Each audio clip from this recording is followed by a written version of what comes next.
Good morning, friends. Today I'm going to share with you a recipe for a chocolate cake that doesn't need eggs or butter or milk. So just stuff that you can use from your pantry. So set your oven for 350 degrees Fahrenheit and gather these ingredients.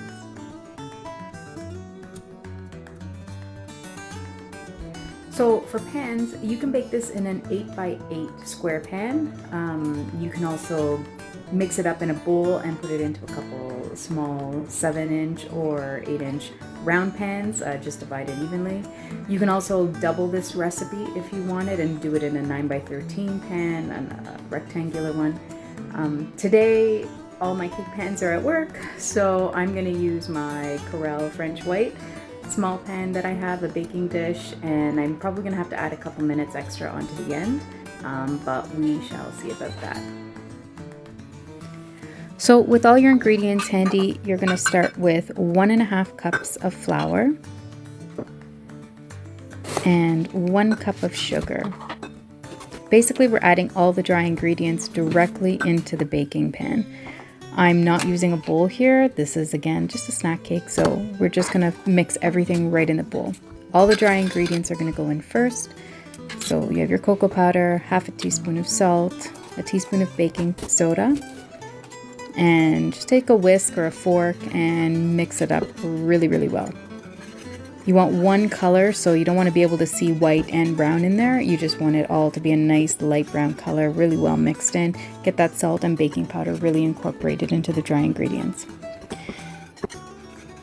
When it looks pretty cohesive, I want you to make 3 wells, and then you're going to add the wet ingredients.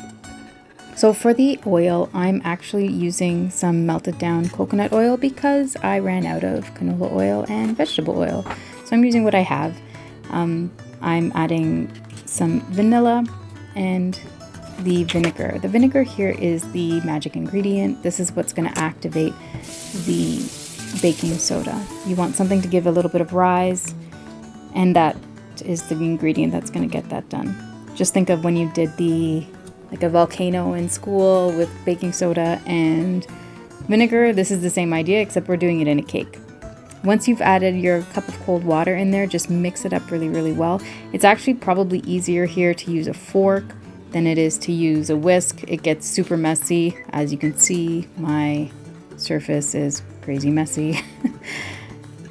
And you want, again, a single color. You don't want the white lines or light brown lines in there. You want to make sure that it's all a solid brown color.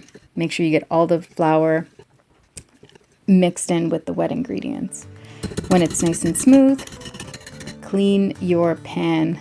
So make sure there's no edges. If you made a huge mess like I did, then clean around your pan as well, the bottom. Otherwise, that's going to bake right onto the bottom of your baking pan, and it'll be not fun to take that off. I set my timer to 28 minutes, but I ended up needing another 3. So keep in mind that we are making a snack cake here. If we were making a cake to be, torted and filled and decorated, there would be some very different procedures to follow here. For one, we would grease the pan and we would mix it in a bowl and we would make everything using measurements by weight. But this is something that you can make at home when you need a cake and there's nowhere else to get it, or we're closed or we're booked. So keep that in mind. This is not supposed to be a professional style cake. This is something that when you need cake, you can have it in 40 minutes.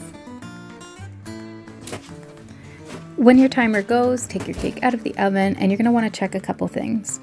The first thing is, does your cake bounce back? So when you press it lightly, does your finger go in or does the cake come back? And also you can check with a skewer. It should be clean when you take it out. Once the cake cooled, I added a little bit of powdered sugar just to be extra. It doesn't really need it, but I like the way it looks. You could use a stencil as well. And then just cut around the edges with a lifter. And you'll see how, even in the picture, you can see here how moist this cake actually is. Thanks so much for watching. If you want to see more, visit our IGTV account, and happy baking!